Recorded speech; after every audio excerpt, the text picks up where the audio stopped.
You fire the same prompt into FLUX and Stable Diffusion, and one image looks like a stock photo, while the other looks like it got confused by its own instructions.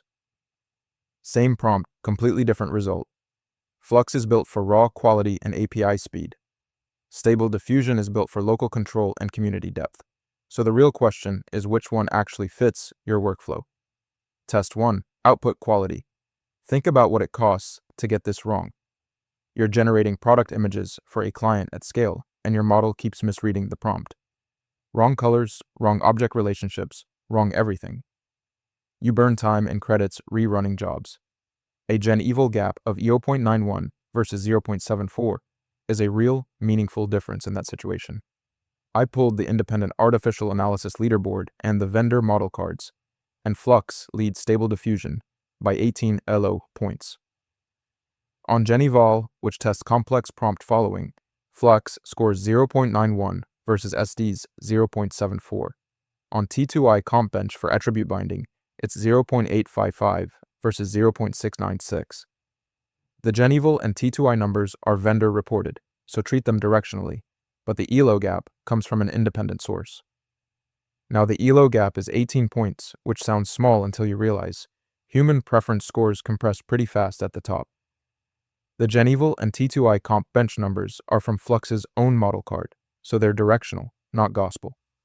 Still, the independent ELO confirms the same direction, and a 0.7 point GenEval gap is genuinely large for complex prompts. FLUX takes output quality, and the GenEval gap was wider than I expected going in. FLUX scores 0.91 on prompt adherence versus Stable Diffusion's 0.74, and the independent LO backs it up. That puts FLUX 1, Stable Diffusion 0. I've been living inside these image models long enough to have wasted real money on the wrong one. Drop a comment if that GenEval gap has ever bitten your workflow. Test 2. Generation speed. Say you're building a product that lets users iterate on images in real time. One of the biggest problems I run into when using AI agents is turning their output into YouTube content I can actually use to market my product. That's why this video is sponsored by Subscriber, a tool that helps business owners connect their AI agents to YouTube and market their products without spending 10 hours every week creating content. You can connect Claude or ChatGPT directly to Subscriber. It then analyzes your business, website, and YouTube channel to help you create SEO-optimized video ideas, scripts, thumbnails, and even complete videos that actually match your brand. What I like most is that every week, Subscriber gives me a list of high-potential video ideas I can immediately execute, and it can even help edit videos for me, with or without my face, including videos like the one you're watching right now. It's easy to get started, and you can try Subscriber for free using the link in the description below. Now back to the video. Every extra second of wait kills the feel of the tool. SD 3.5 large needs 30 to 40 inference steps to produce a quality image, and if you're running that on an API at scale, those steps translate directly into latency and cost, and your users feel every one of them. Watch what happens when you compare the step counts. FLUX 1 Schnell is distilled down to 4 steps. Stable Diffusion 3.5 large needs 30 to 40. On an H100, that translates to 1 to 4 seconds for FLUX versus 2 to 5 seconds for SD per community benchmarks. The wall clock gap is smaller than the step gap suggests, but 4 steps versus 40 is a massive efficiency difference for high volume workloads. FLUX wins generation speed, and the step count gap is the reason. I didn't expect the wall clock difference to be this modest on an H100, but 4 steps versus 30 to 40 is a completely different architecture for scale. That's FLUX 2, Stable Diffusion 0. Test 3, pricing and credits.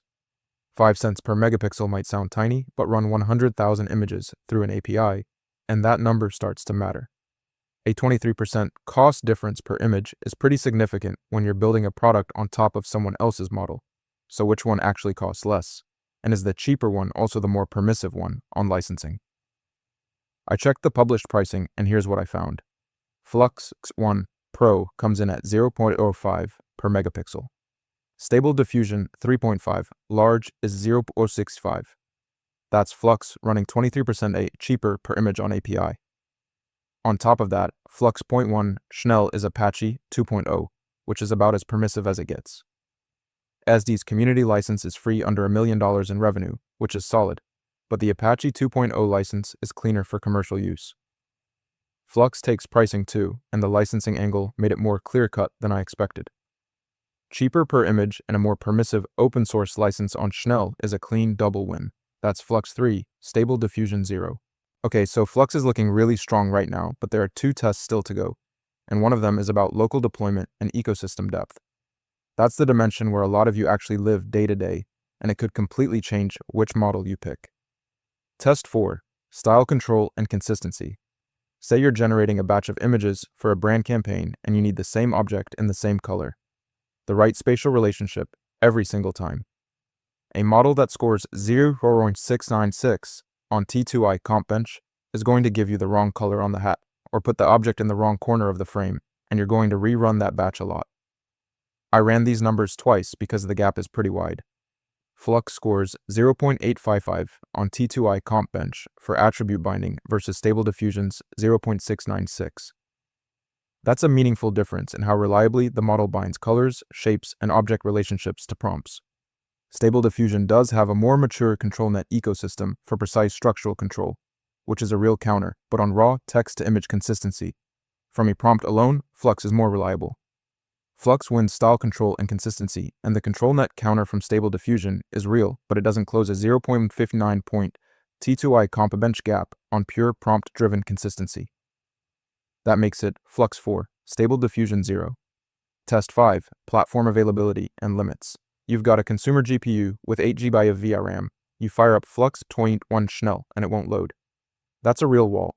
Flux needs 12 GB minimum to run locally, and if you're a hobbyist or indie dev on a budget GPU, that's the test right there. Because the ecosystem question matters just as much as the spec sheet. Alright, so this is where Stable Diffusion flips the script. SD 3.5 runs on 8 GB VRAM, Flux Schnell needs 12 GB. And the ecosystem gap is massive. Stable Diffusion has Forge, Comfy UI, and A1 Orklad, with years of community tooling, plus an extensive ControlNet library. Flux does win on API resolution, supporting up to 2 megapixels versus SD's Quake 1 megapixel cap. But for local deployment on a consumer rig, Stable Diffusion is the clear call. Stable Diffusion takes platform availability, and the ecosystem depth surprised me more than the VRAM number did. Years of community tooling in Forge and Comfy UI is a real advantage that a spec sheet can't capture. Final score, Flux 4, Stable Diffusion 1. So here's where Flux clearly wins. Image quality is higher, LO 1148 versus 1130 on an independent leaderboard. Prompt adherence is way better, 0.91 versus 0.74 on Geneval. Generation is faster, 4 steps versus 30 to 40. And the API is cheaper, 0.05 per megapixel versus 6.5 cents. If you're building a product on an API, Flux wins on every number that matters. And here's where Stable Diffusion clearly wins. It runs on 8 GB VRAM, so it works on consumer GPUs that can't load Flux.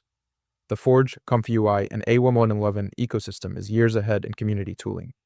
The ControlNet library gives you precise structural control over poses and compositions that Flux's ecosystem can't match yet.